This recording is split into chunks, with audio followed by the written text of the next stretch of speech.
Welcome back to the Mackay T Show podcast. I am your co-host Brian Mackay, and with me as always, T Davis. Yes, indeed. And we had a first round last night, allegedly. Allegedly. Okay, let me just say, allegedly from an entertainment standpoint, it was very boring.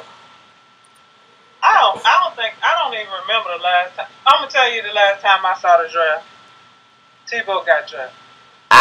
Tebow and Sam Bradford in the first round. And okay. where are Tebow and Sam Bradford today? Philadelphia. One is in the Jets, and no, both of them are in the Eagles camp. Right. Both of them with Philadelphia. But last night, the first round came and went. The first two picks, Jameis Winston from Florida State to the Tampa Bay Buccaneers, and the Tennessee Titans selected Marcus Mariota with the second pick. And I emphasize his last name because our infamous commissioner of the NFL, Roger Goodell, butchered. He called him Marcus Mariota on national television last night.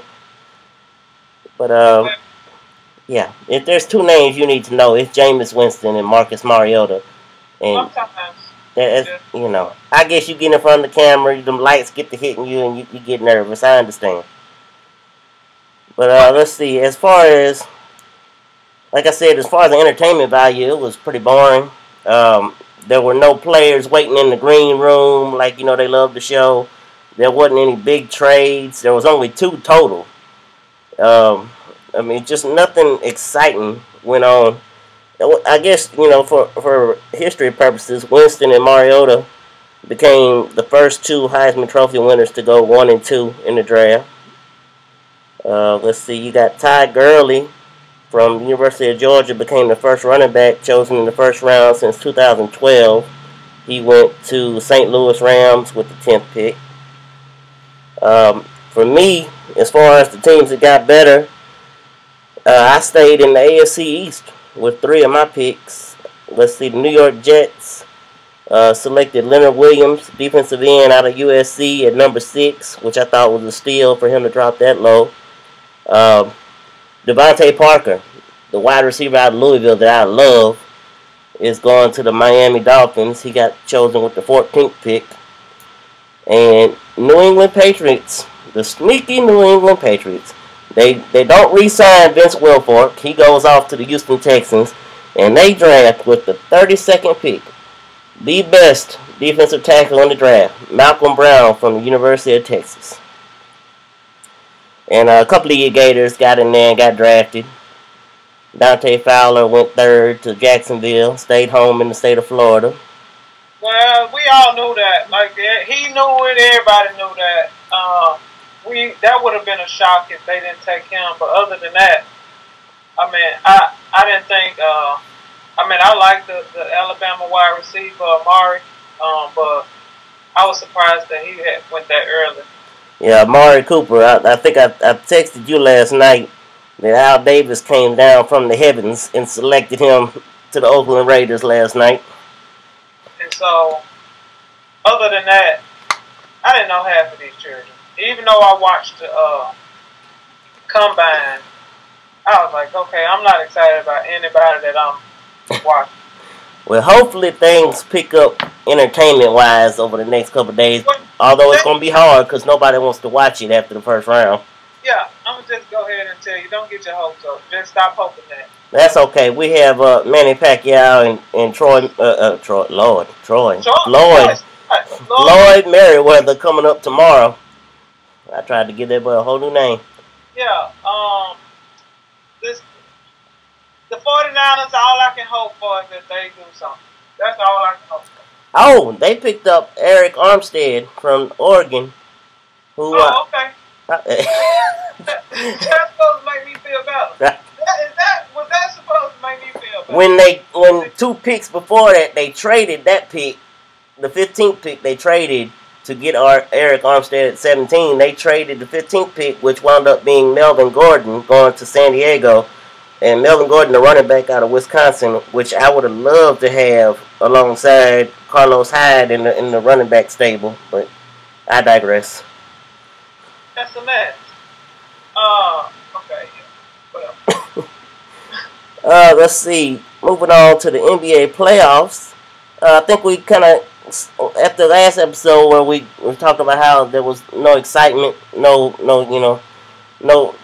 like the NFL draft last night, no entertainment value, and I think we pretty much spoke that into existence with the Cavs and Cleveland Cavaliers and the Boston Celtics roughing each other up, and the Milwaukee Bucks gave Chicago a series up until last evening, where they promptly got spanked 120-66, and the Bulls closed that out. Let's just go back to the Boston and the whole Bush League play foolishness. This is why I have said it once and I'm saying it now to be recorded for all eternity. This is why I don't think a lot of these players could play back in the day with Magic them, and even when Michael was playing and Detroit was beating him up, because they all doing all the crying. Oh, it was Bush League play. When Michael Jordan was going down the lane, people throwing just straight elbows. He never said, oh, it was just Bush League basketball. It was just playoff basketball. Right. And that's all that was. You're not supposed to get anything easy. If you look at the play, if you got any ability to slow it down, you can see that Love hooks the boys on when he getting ready to rebound first. And the boy returned the favor. Yeah, he might have held it too long. But if he's talented enough to pull and dislocate your arm on purpose, kudos to him. Well, and that's basketball 101. If you get grabbed, you grab back. I mean, that's just what you do. And maybe he was in the moment because he whatever, but come on, man. That's how the playoffs should be. And that's Kelly Olynyk from the Boston Celtics that we're speaking of, who Kevin Love has claimed pulled his arm out of socket on purpose. Called it Bush League. The other rough up play, we had J.R. Smith cold cocking Jay Crowder, and as he is falling to the ground, he tore some ligaments in his knee. Well, see, and this is what happens if you ever watch any boxing. You get that knockout and the people's legs wobble. Right. So it just, his legs wobble, and I'm sure he meant to hit him, but I'm sure, again, he is not talented enough to get a clean shot on the jaw. He just swung back, and it was a bad play. But it wasn't Bush League. That was just dirty. He shouldn't have swung back and hit the boy. Right. But he did not intend to break the Tesla ligaments or whatever. Let's see. The only two series still going in the first round. You have the Hawks and the Atlanta Hawks and the Brooklyn Nets, who just refuse to care about. And the San Antonio Spurs and the Los Angeles Clippers, the Clippers just forced Game 7 last night. Game 5, I saw the highlights of where DeAndre Jordan offensive goaltends and cost the Clippers Game 5, which made Game 6 important for them. And, I mean, it was a thriller. It went right down to the last few minutes again, and Clippers pulled that one out, so there'll be a Game 7 coming up. Well, the only thing that I can say is I'm happy because I'll actually get to see Game 7. It'll be on ABC. Yes, it'll be there this weekend.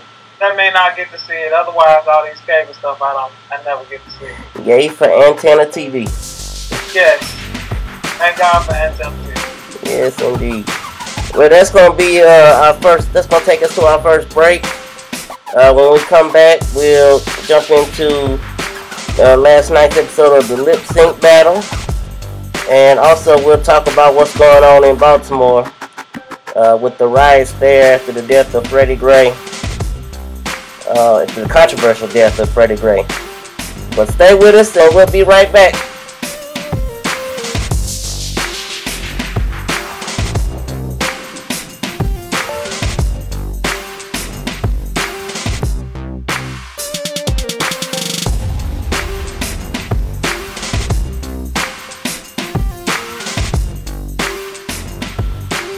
We are back and better than we were yesterday. Oh, praise Jesus. Yes, indeed. Lip sync battle. Last night's episode, we had Michael Strahan, used to be of NFL fame, and has now turned himself into just about everything else. He's on TV every time you turn around. Good Morning America, live with Michael and Kelly. I think I saw him on a commercial for some mental health bars the other day. Probably did. He's on TV a lot. But anyway, he took on Hoda, who is famous. She's got a TV show on called Today with her and Kathy Lee Gifford. Who did something funny? Anybody do something good? Okay, well, let's see. First round, Hoda came out first, and she did Baby Got Back by Sir Mix-a-Lot. And she was pretty good. She did a decent job, played with the crowd well, and did a good job staying with the song. Michael Strahan did London Bridge by Fergie, and he did very well. He grinded the stage and got the crowd going, and I would call him the winner in the first round. Second round came. Hoda did Uptown Funk by Mark Ronson featuring Bruno Mars, and she stole the show. She played. The crowd was into it. She rocked the house. Michael Strahan did Poison by Belle Biv DeVoe. But Michael forgot it was a lip sync battle, and he was halfway through the song before he actually started lip singing. I think it's because halfway through, obviously, he brings in Belle Biv DeVoe. Right. So he brings them into the fold, and they're actually singing, and he's dancing with them, and he starts doing a little good. I don't think he knew the words. Well, let me go back to his London Bridge. His London Bridge by Fergie. The reason I say he won that one is because it really seriously looked like he's done that before in a mirror somewhere. That's how he treated that song. But as far as him doing Poison by Belle Biv DeVoe, if he hadn't have brought Belle Biv DeVoe out, that would have been terrible. Well, it must not have been too good, because usually I can find them on YouTube in the morning. Nobody posted it. Right. Well, Hoda wound up winning the belt. Deservedly so, after Michael Strahan just completely went without lip singing. Yeah, that's part of you can't just dance. You gotta actually sing. Or move your lips. You ain't really gotta sing. But yeah, I mean, you just move your lips with the words. Maybe he needed a teleprompter. Maybe. Really nothing fascinating coming out in the movies here. Oh, what you mean? Tonight, people, go see Avengers, Ultron. Today. Oh my gosh, I forgot it was May. My bad. We went ahead and previewed that earlier. Yes, go see Age of the Ultron. And we're excited a little bit. In a couple of weeks, I believe Jurassic Park. I wasn't really excited. Shout out to Larry. You remind me that they even had that movie coming out, and it looks kind of good. It looks like it might be a good one. Okay, well. So you're gonna have to check out Jurassic Park. Yeah, I'm gonna have to research it. I mean, I'm a Jurassic Park. I like it. Yeah. I've seen all of them. I heard mention of it, but I don't think I knew it was coming out this soon. I need to check that out. It's this month. Okay. Yeah, it's the first. It's this month. Right. Jurassic Park. Let's see. I think we're going to go ahead and take one more break. Our final break of the show. And then we'll come back and get into this Freddie Gray controversial death in Baltimore that incited a bunch of riots. And we'll get into that when we come back. So stay with us. And once again, you're listening to the Mac and T Show.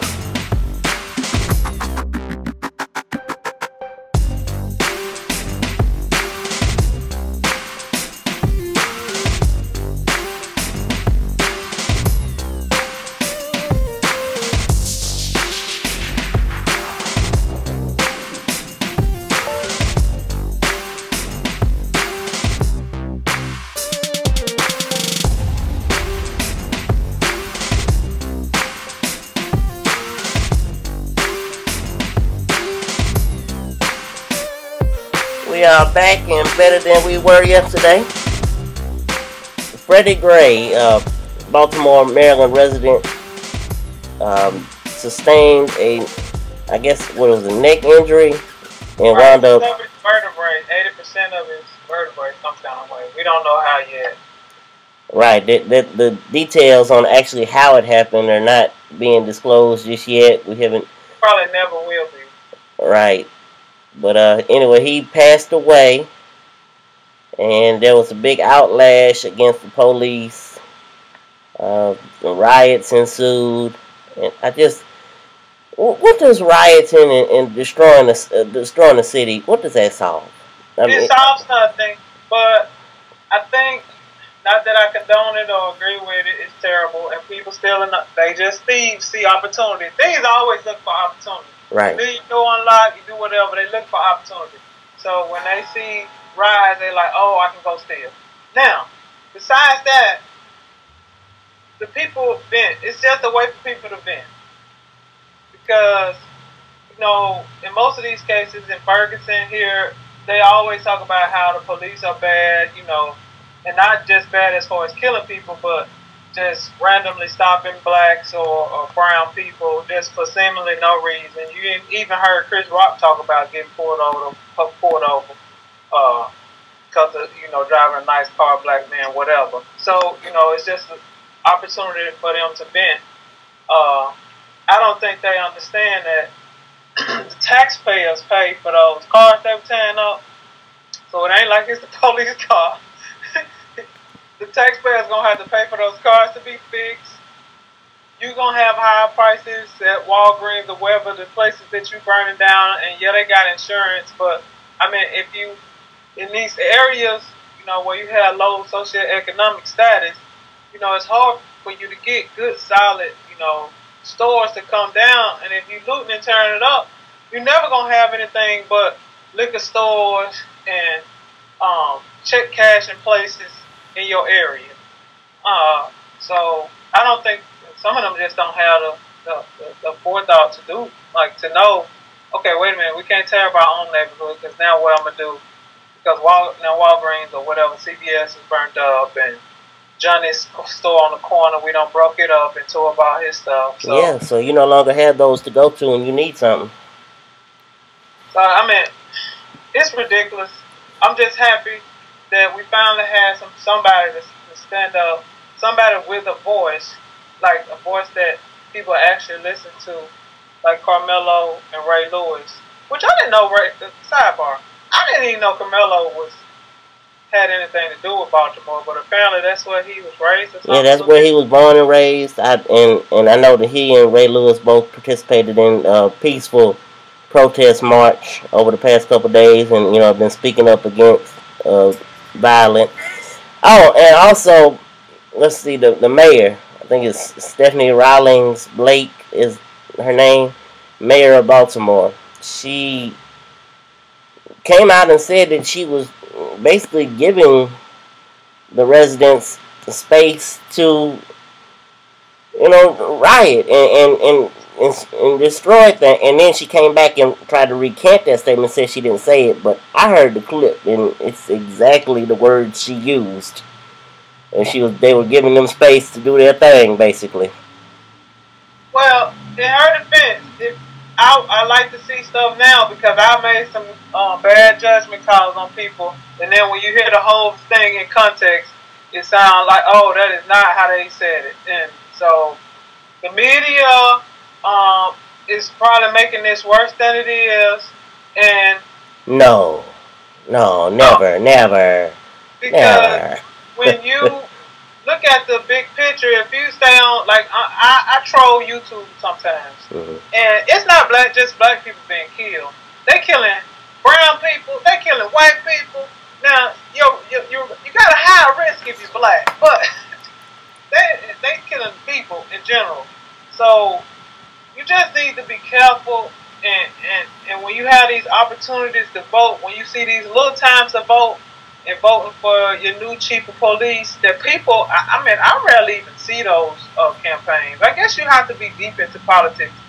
But those are the times that you can make a change. Because say for instance, here, I think that the chief here had been here forever, and the mayor here has been here forever. Seem like, and people want change, but he want to keep the old small town feel, and it's time to grow. And so, if you don't vote and get him out, then you can't make no changes. And that's the same for, you know, any of these cities that are having issues. If you don't vote and get the people, the chiefs out, or when judges come up, because they have to be voted in. Let your voice be heard. Always. Yeah, you got to vote. And forget the president. You need to vote for the little stuff around your town. The president is nice, but most people only see the president vote picture. Well, a lot of people, I won't say much. I'm going to jump off topic just for a second because you brought up something that I really want to touch on, and I'll swing it back. But media sensationalism. I was a journalism major in college, and I've never told anybody this, but the main reason I majored in journalism when I went to Ole Miss, I got really ticked off and upset at my local newspaper. Before I came to Ole Miss, one of the last years I was down here, my dad was a high school girls basketball coach on the Mississippi Gulf Coast for over almost 30 years.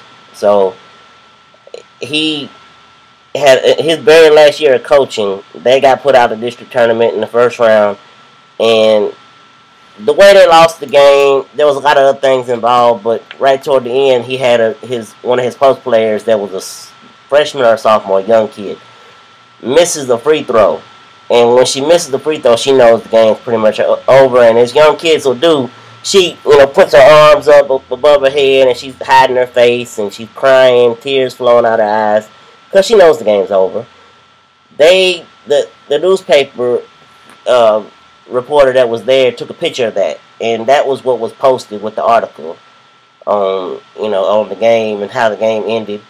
And it just really bothered me because I just hate that media portrays something in that's a young kid, and you're putting a young kid on there, and she's she looks terrible. She's crying, she's upset, and I never thought that was right, and I hated that. And I majored in journalism to find out why things like that get put in the media, why we go one side on some things, and why you portray the things the way you do.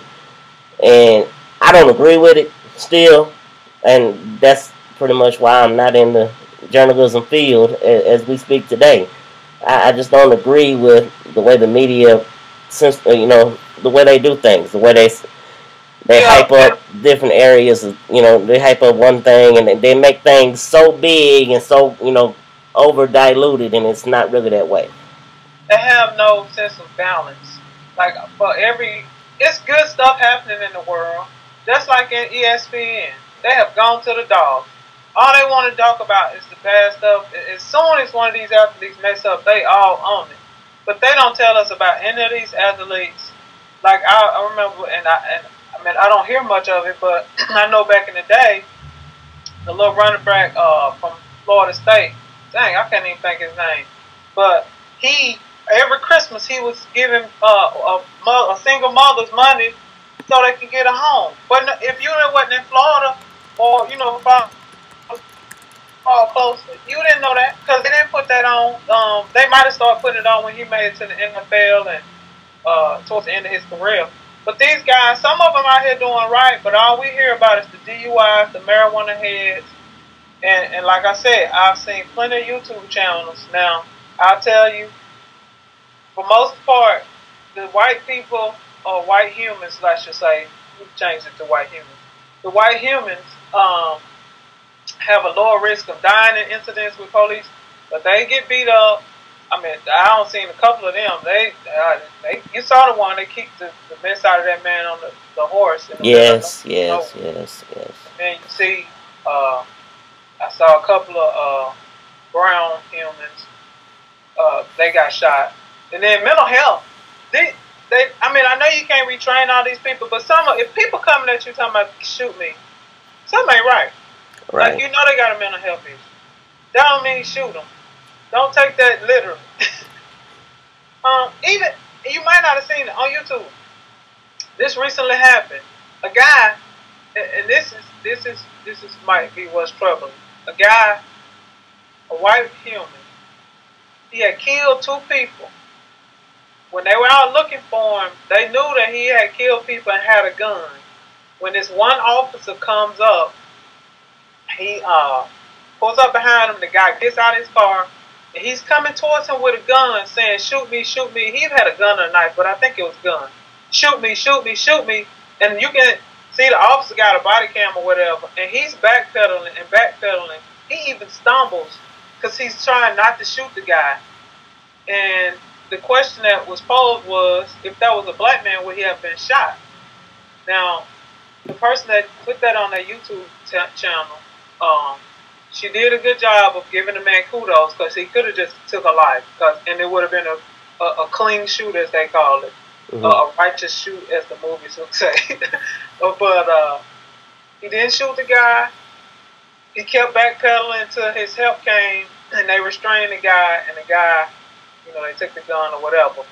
But you got to wonder, if you see the man running away from an officer and get shot in the back, in some of these other cases, I don't know what's that about. But again, back to this people just look for reason to steal, and all this stuff you tearing up is coming out of your pocket eventually, and with taxes. Because again, none of those police pay for them cars they drive. And all them police cars y'all tow up, or the taxpayers will have to get new cars for these people. And you never know which one of these officers you're going to need to come to your rescue at some point, whether you think they good, bad, or indifferent. It's just a fine line, because I just can't understand. Well, I do understand. It's almost a, and I hate to use the word gang-like, but that's the best word that I can come to, mentality with the police force. Because I'm sure there are more good officers than bad, but it apparently is enough bad that makes the good ones scared to say something.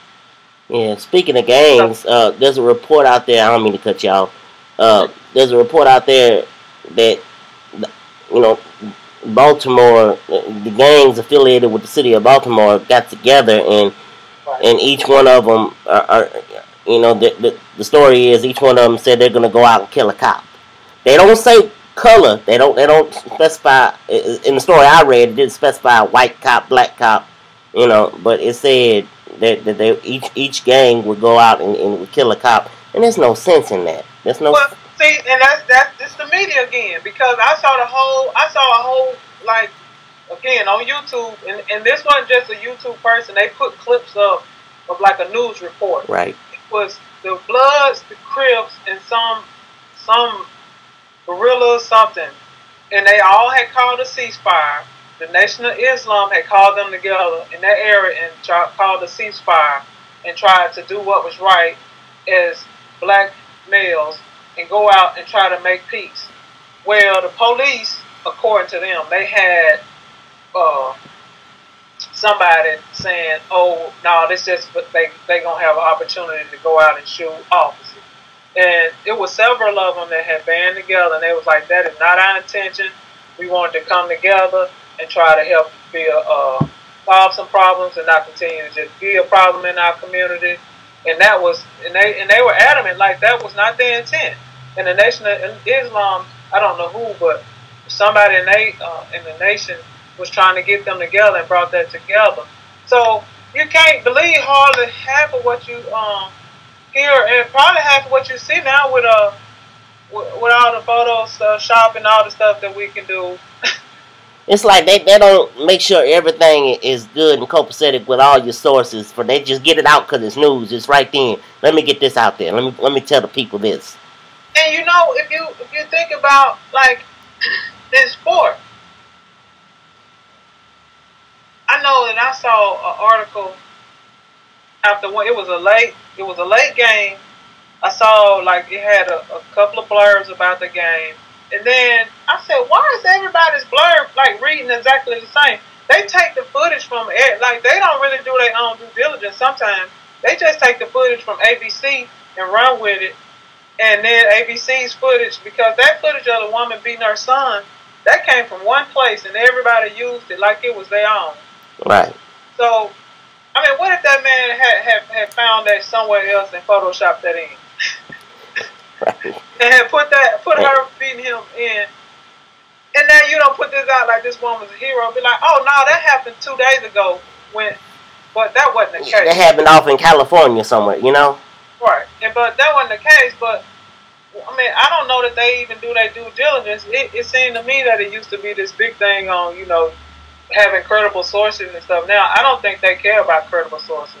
Like you said, they want to sensationalize everything, get people all hot and bothered, and then they move on to the next big story.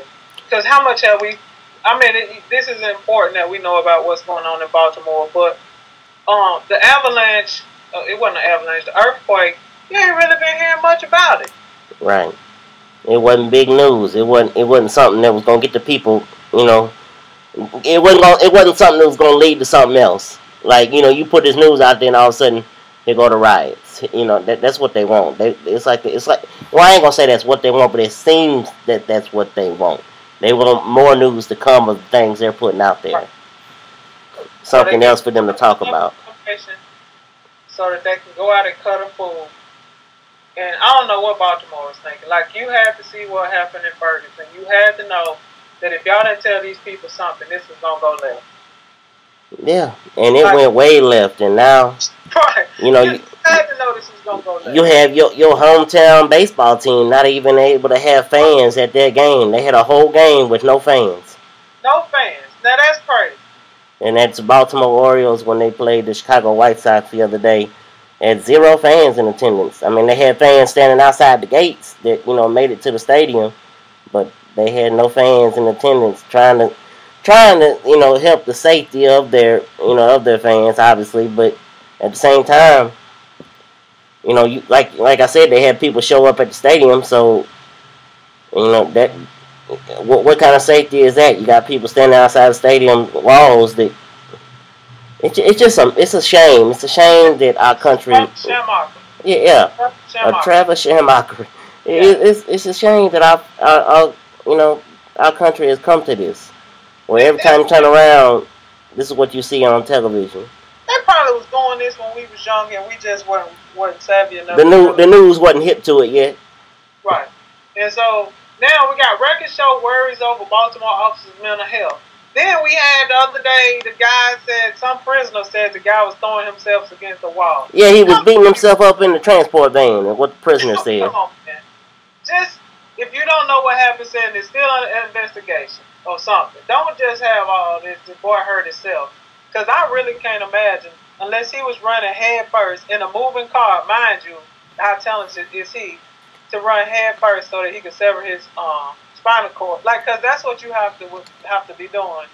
But now you got to remember he's handcuffed with his hands behind his back. So how likely or probable is that? Almost immediately after that report from the prisoner on inside the transport van, you had quote unquote experts come out and say there's no way you can sever your own spine on purpose. You know. Thank you. I mean, that's what I'm saying. Like, I don't really know how you can do it, but this don't want to be named prisoner that we didn't even know was in the paddy wagon until a couple of days ago. Yeah, they're not giving his name because whoever leaked it to the press said that they feared for the prisoner's life. Because he does not exist. That's why they ain't got no name. He doesn't exist, and there'll be no trial because the man is dead.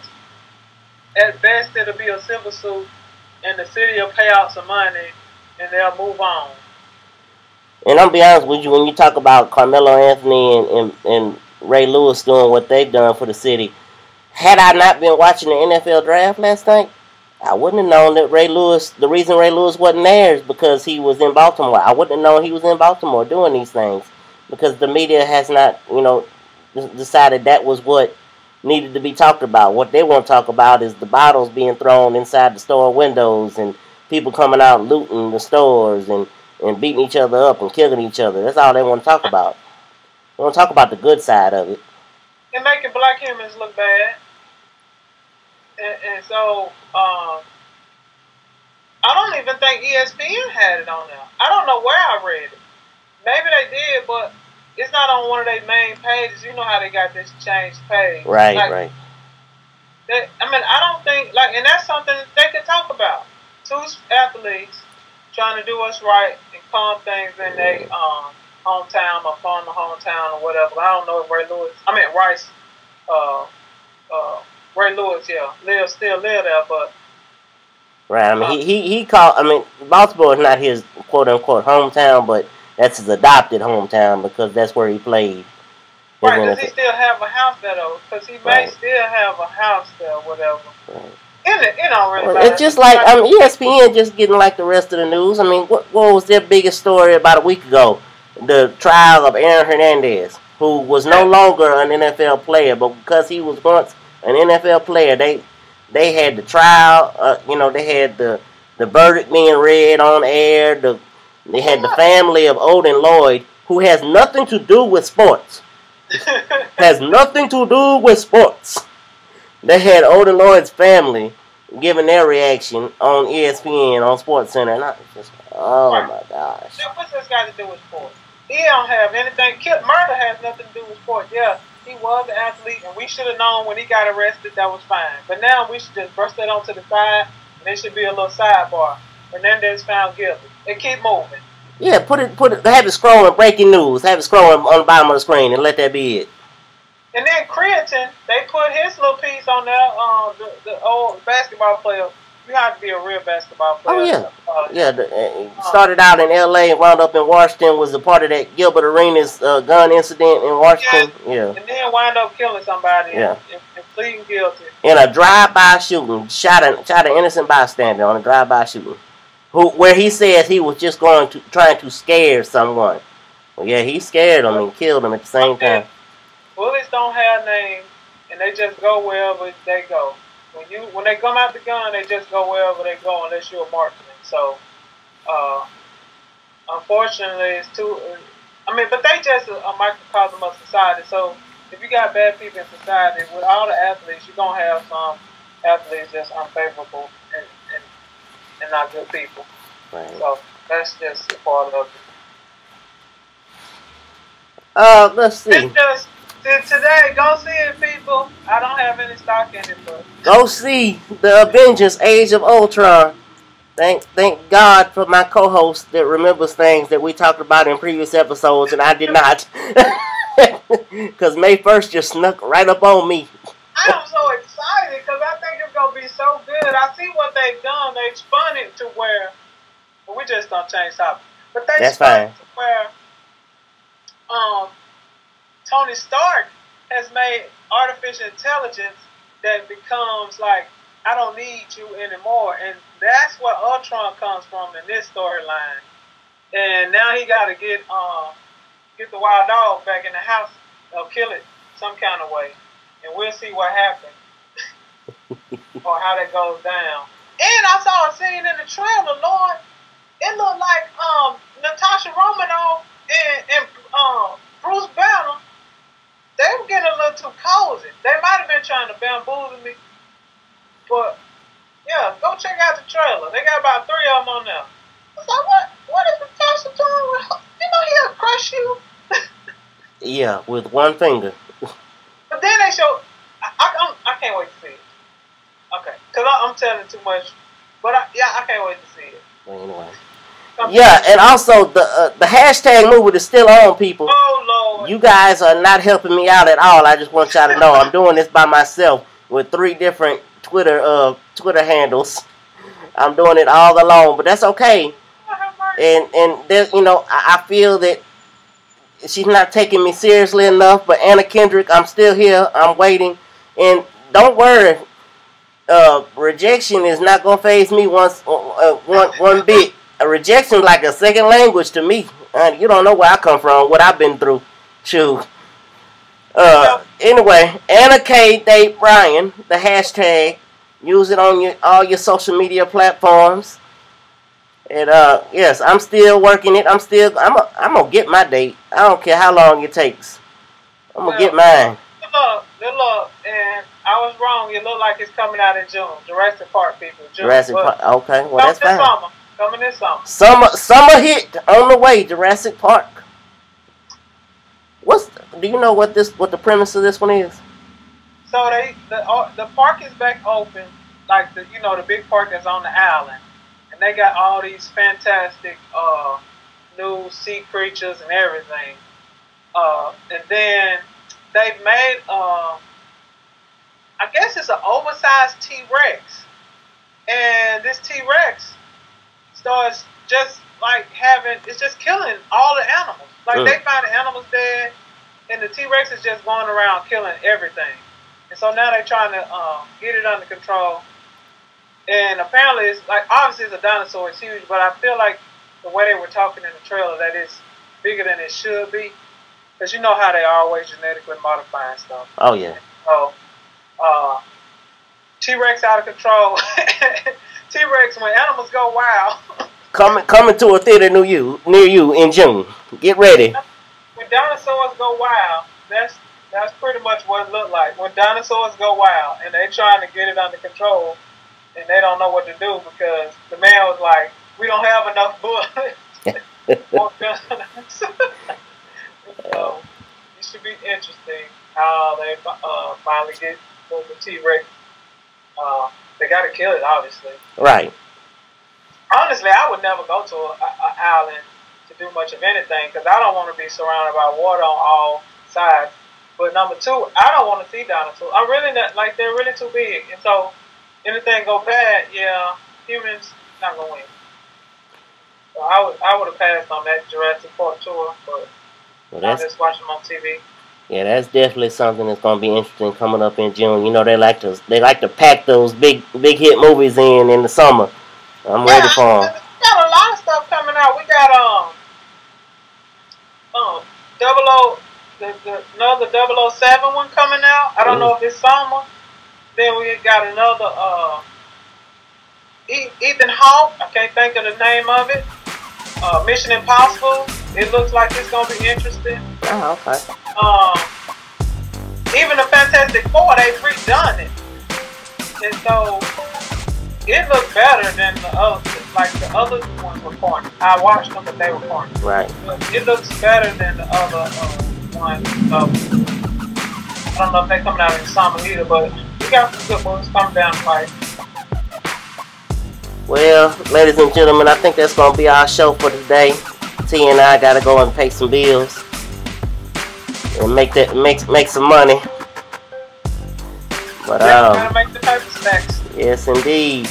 Once again, we'd like to thank you all for listening, and hope you are liking the show. You can always hit us up with any suggestions at themac_T-show@gmail.com and on Twitter at themac_T-show.